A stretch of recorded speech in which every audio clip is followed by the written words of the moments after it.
when you watch, there's only a few people that kind of stand out technique wise. And I'll name them.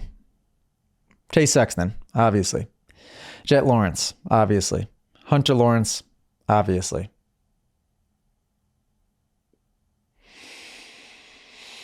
Those are kind of your three in the 450. Who else we got in the 450? That's kind of your three in the 450. That ride with Moto Academy technique that nothing really looks out of place. Nothing is super flashy.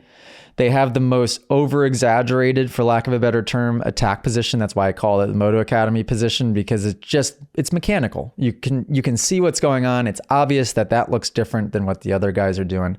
I only see that from Jet, Hunter, and Chase in the 450 class, at least from the guys they show on TV.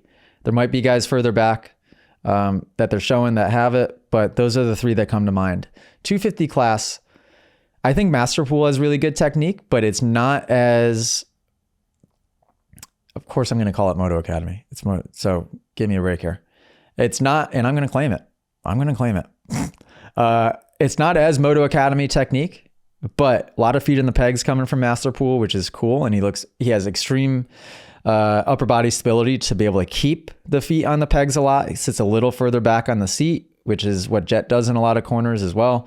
Masterpool is very fun to watch. And then Hymas rides very much probably more like Hunter than like Jet, but it looks very nice. It's mechanical in the sense that you can put it in slow motion, really break it apart and emulate and copy every single thing that he's doing, which is great. What that does is it creates a foundation for a rider to then be consistent, and it keeps raising their speed ceiling. Where if you don't ride with that textbook technique, I think you hit your speed ceilings quicker. So it would be much harder to watch and emulate like a Barsha or an Anderson or even a Tomac, because there's so many specific and sometimes even unorthodox ways of doing things, that less textbook way of doing things, that it's extremely difficult, if not impossible, to replicate.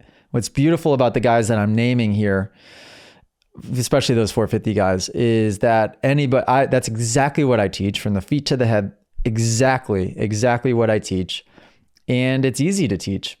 It's easy to understand, and it's easy to apply one thing at a time. It just takes a lot of patience to be able to slow the heck down enough and then form new habits for the feet, for the knees, for the hips, for the chest, for the elbows, for the head, and then piecing it together for your standing, your sitting and your standing position. If you guys enjoyed this podcast clip and you want to listen to full episodes, you can do so on Spotify and Apple Music. If you want to send in your own video submission, you can join us in the Moto Academy family inside of the Moto Academy app by just going to themotoacademy.com. That's also where you can sign up for a class. Okay, guys, see you next episode.